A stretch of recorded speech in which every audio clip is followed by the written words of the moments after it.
Okay, so thank you so much, everyone, for coming out tonight. I am Brian Wright. I'm the principal of Town Planning and Urban Design Collaborative, and I'm going to uh, take us through a presentation this evening of an overview of the final draft of the comprehensive plan. And then we're going to open it up for questions and answers at the end. If you are joining us online, everyone is muted except for the presenter. So we'll, at the end, allow people to unmute themselves if you want to ask a question out loud, or you can just use the chat option at the bottom of the screen. That's down there where it says chat. And then when you click on that, a little screen will pop up and you can type your question, and then we'll cover it as we go.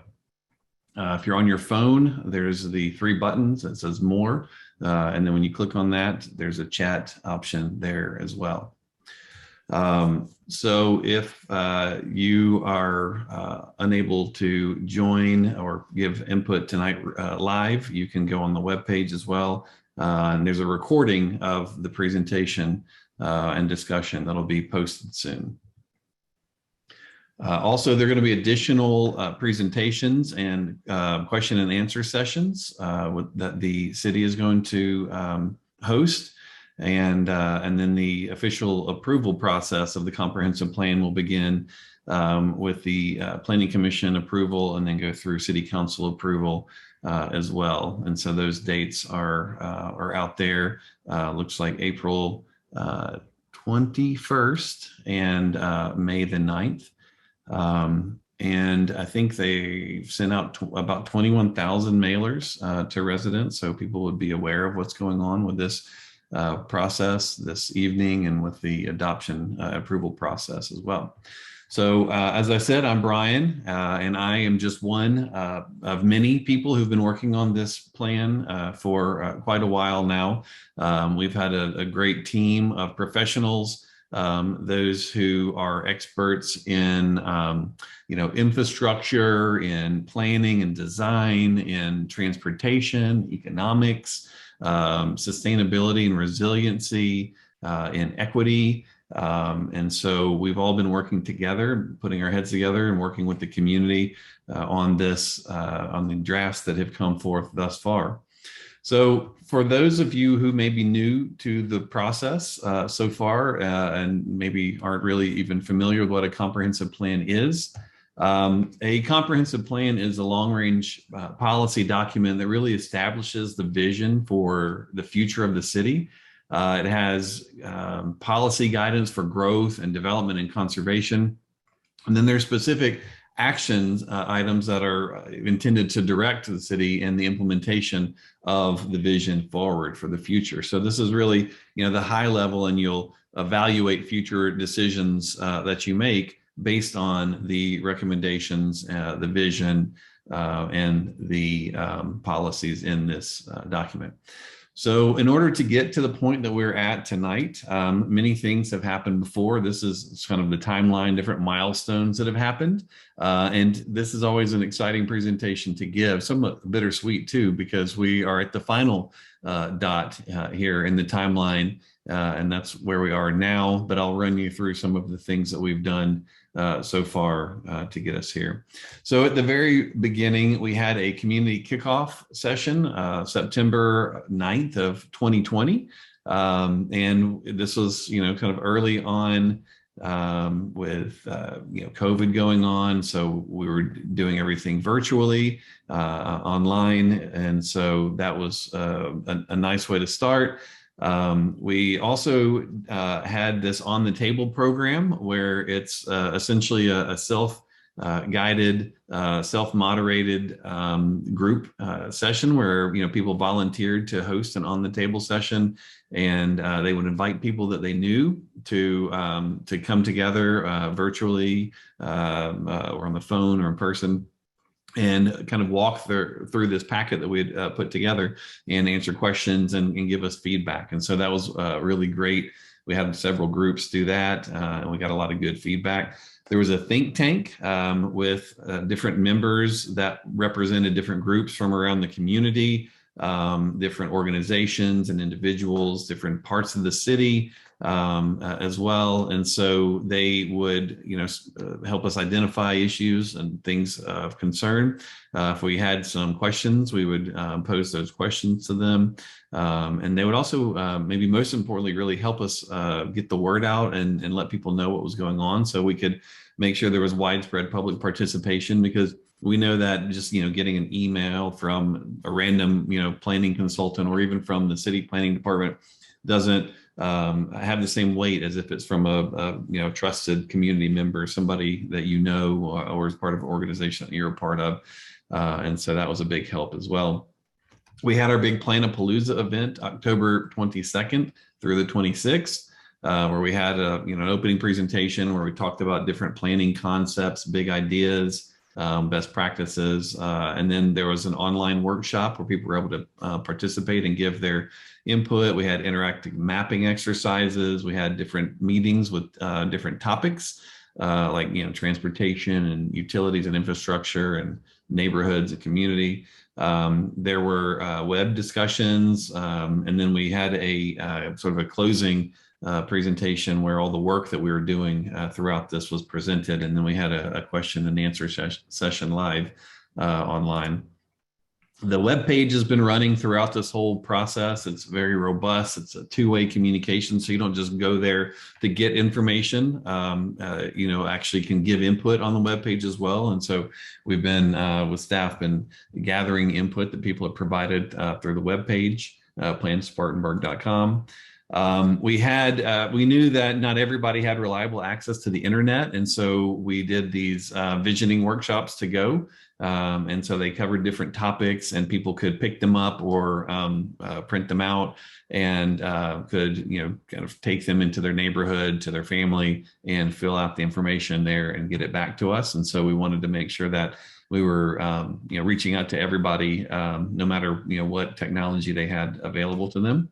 There was an art contest as well, where there's this theme of the hands. And so people would, design and, color and draw the hand on their hands, kind of ideas for the future, some of those sorts of things. And then we had the public draft that came out for, after we got all the input from the community. Planning staff gave us input, the elected and appointed officials gave us input. All of that kind of went into the thinking. We created the public draft document that was available for public review from September the 28th to November 15th. And so people were able to give input on the draft as well. And so then the staff put all the comments together and gave it to us. We also did, since we ended up having to do our original Planapalooza virtually online, we did a Minipalooza October 7th through the 9th, where we actually were able to come in person, which was wonderful. And we set up in different locations in neighborhoods where people could easily come out to participate. We had different meetings as well, and people could still participate online if they chose to. And there were neighborhood sessions. Each of the different areas were represented, so people could come and give us input and do the hands-on workshop with us as well.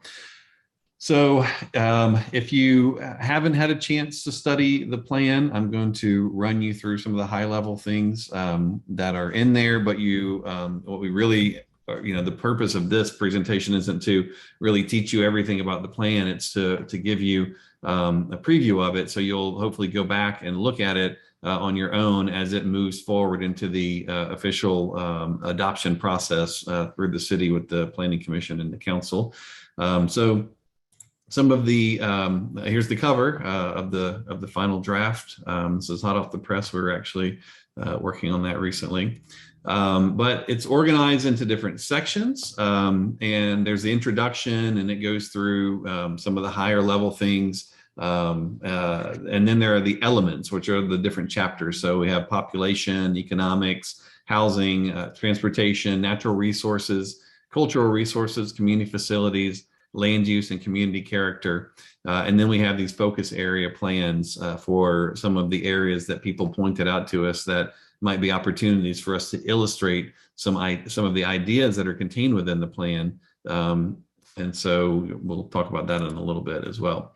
So the guiding principles included character and authenticity, enhanced connections, improved health and wellness, and dignity and belonging. And each of those has their, paragraph that goes along with it, that a lot of people, gave thought to and gave input on, and really wanting to make sure that, Spartanburg has a unique and authentic character, that it's not just any place USA. We're looking with the enhanced connections at, strengthening the physical, economic, and social connections between places and people, and, making sure that there's equitable access to all the things that people need to maintain and improve their quality of life.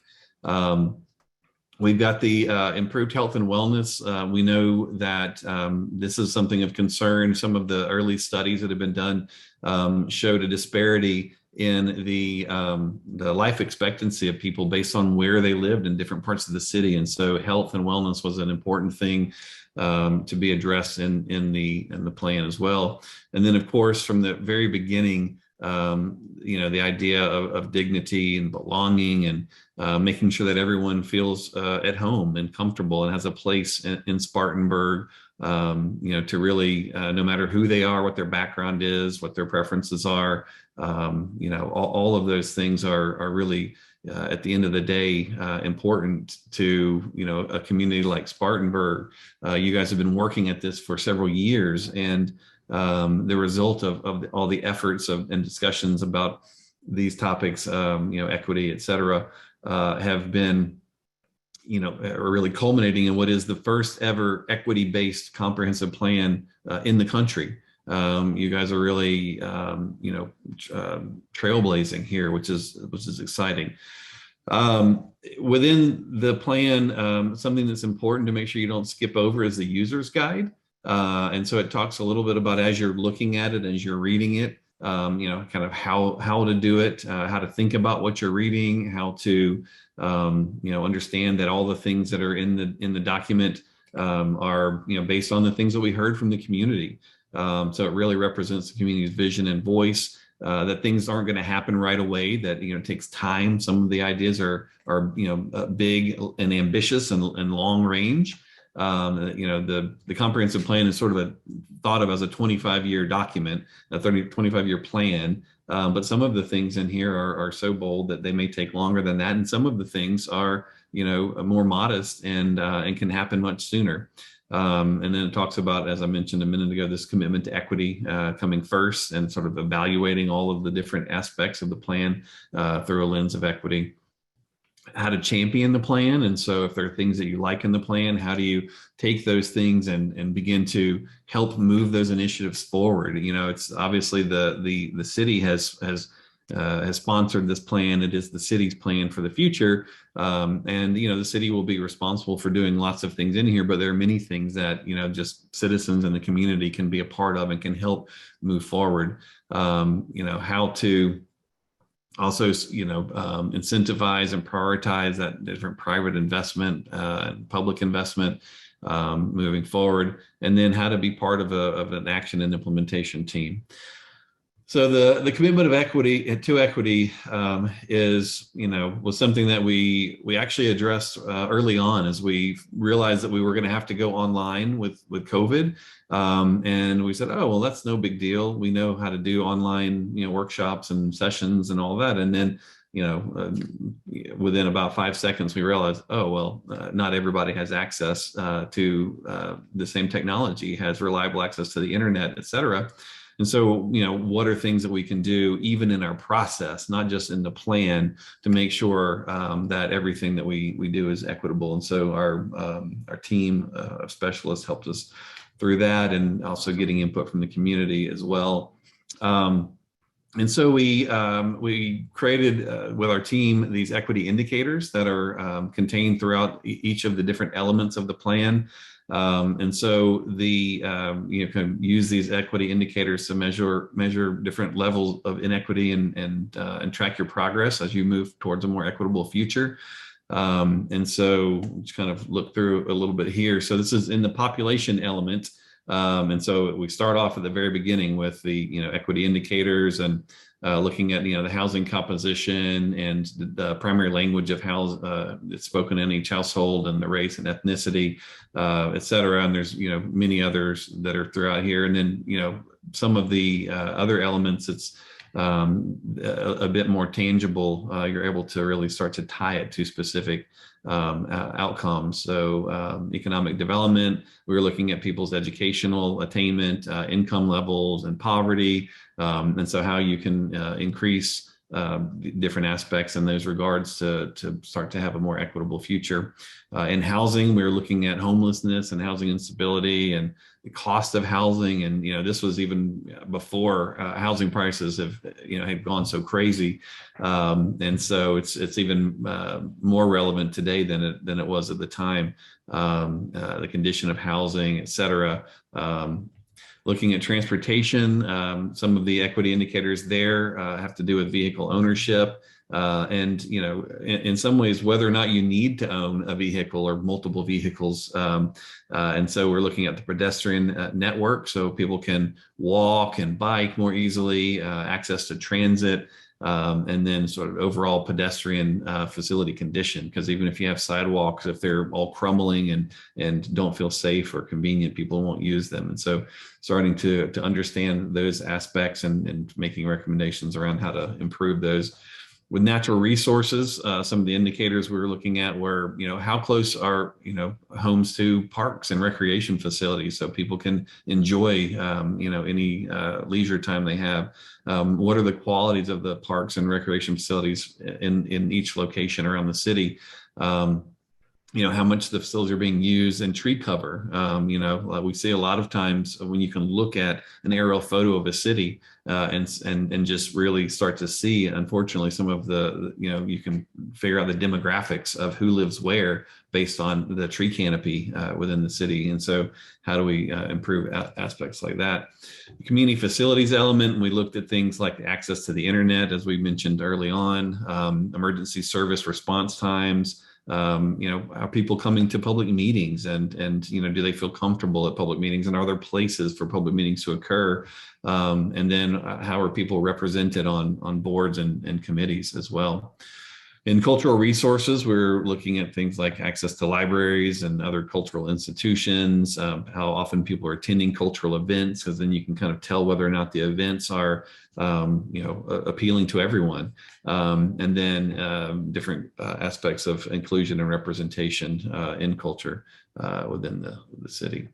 So from those equity indicators, there are also in each of the elements a series of recommendations that are specific to the different elements of the plan, and that are specific to some of the indicators. So go through and look for these bullseyes and the recommendation sections. And that's really where, we say, like, the indicators are, kind of setting the stage. And a lot of this is sort of explaining maybe some of the issues in the community or things that need to be addressed. And then the recommendations are, here's some of the things that you should do in order to address it. So the plan is quite a robust document. So, if you haven't spent time with it, sit down. We've tried to make it really, really accessible and feel approachable, easy to read. But, unless you're just really into planning, I don't expect everyone to read the entire document. Like, there may be things that you're particularly interested in. You may be interested in transportation, or you may be interested in culture and arts or whatever. And, so maybe you zero in on those sections and really study them. Or maybe you just look at the guiding principles. But at the end of the day, this is your plan, and it's really intended to be for everyone. So the other part of another part of the plan is the growth and conservation framework, and so this really starts to look at the city and sort of the mapping of the city and kind of where you're going to have growth, what type of growth you're going to have, where you're going to conserve. And so at the beginning in this section, there are these different sectors that are discussed. And so each of them has their different, descriptions, so you can understand what's happening in these different sectors. So we're looking at, preserved and conservation area. We're looking at, reserved areas, so things that aren't necessarily preserved forever, but maybe should be or could be. We've got where you want to have neighborhood controlled growth, or if you want to have some infill that can occur in a neighborhood, or infill along a corridor, or infill in downtown. And then there are a few what we call special districts, like the airport area or college campuses that kind of are unique in their kind of layout and don't follow the rest of the pattern of the city. But this is the map where each of these areas is mapped. So when you look at those descriptions of what they are, then you can look at this map and start to understand where we're having, conservation areas and reservation areas, and where you have sort of the, general neighborhood and controlled growth areas and all that. So we try to really make sure that it's a rational pattern, so you can see, like, it's clear, here's sort of downtown, and here's some of the really most interesting and beautiful sort of first ring neighborhoods, and then you see some of the more conventional suburban neighborhoods that have grown up, so maybe after World War II, and then these different commercial corridors and areas like that. So that's kind of how that all lays out. And then I mentioned there are these focus areas where, as we were doing the mapping exercises with the community, people put dots to indicate where areas for opportunity for us to look at some specific planning ideas, not to say this is what should happen in this area, but to say, we're going to illustrate some of the ideas about pedestrian connectivity for more walkable and equitable neighborhoods and streets, or some, we've heard people talk about the idea of mixed use and addressing some of the food desert issues as well. And so we pick these different areas around the city to do a small, sort of sketchy plan and show some drawings of what that might look like. So the ideas within these plans, you can say, like, oh yeah, that I understand better now what all those words meant in the prior sections of the plan. So we looked at the mall area. We looked at the fairgrounds. We looked at area where there's potential for a transit location there, so transit-oriented development. We talked about the grain district, neighborhood center here. I'll show you that in a second, and then Union Street corridor. So the fairgrounds, and I'll just show a couple of examples of these because there are too many to show them all, but they're all on the plan. But we're showing, we heard from the community that there's, opportunities for more, technical training, technical schools. There's some of that going on already.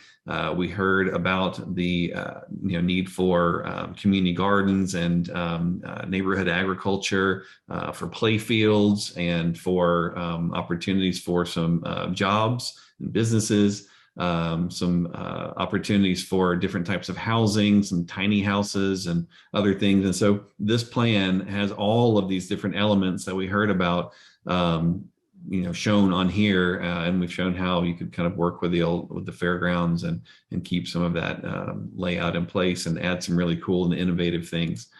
Looking at the mixed use neighborhood center, we found a location that the community shared with us where there's already kind of a center that is there a little bit. There's existing homes around it, and so we showed how you could actually add to and strengthen that, making some better connections with sidewalks and better streetscape, making it more walkable, bikeable, and safer. Also, how to add some community gardens, and looking at what you guys have done with Monarch Market and other areas, Harvest Park concept, maybe another one of those here. How we can add some residential in some areas that are not having housing right now, so we get some more housing happening. And some really interesting things like that. And so this is the intersection we were featuring there. There's a church here. There's currently a dry cleaner here, I think, or laundromat. But we were just showing, kind of a dreamy vision of how you could take this important intersection and start to create a real hub of community activity. Here's the church. We've shown the cleaners in this building here, community gardens, and parking kind of behind, so it's not all out in front of buildings, and wonderful walkable place. so that all the people who live in the neighborhoods has a real, a heart of the center, community opportunities for public art and gathering and farmers markets and things as well, basketball courts for the youth, etc. So as I mentioned, we don't expect everyone to read the entire plan. The city had us do an executive summary that kind of boils down the most important things like the equity indicators, the guiding principles, table of content summary, and the growth and conservation map overview. So people can look at that and sort of at a glance in just a few pages, understand that better. We're also have just finished up a implementation matrix that's going to be filled in that has all the recommendations of the plan sort of boiled down, because one of the challenges is when you make a document wonderful and easier to read and graphical and all that, sometimes it's hard to find the specific recommendations and strategies. So we put them into a table, and then the city's working to determine kind of what are the important things to do sooner than later, time frames, who's going to be the lead initiative lead on it, kind of take the charge on that task, and then who they need support from. And so it's broken down based on each element that it's in, and then the page number is there so you can find it as well. As I said before, there are these additional presentations and question and answer sessions coming up April 2nd, April 9th, April 7th, April 19th. And then the Planning Commission will begin the official adoption approval process of the plan. And then after it's gone past the Planning Commission, it'll then move to City Council.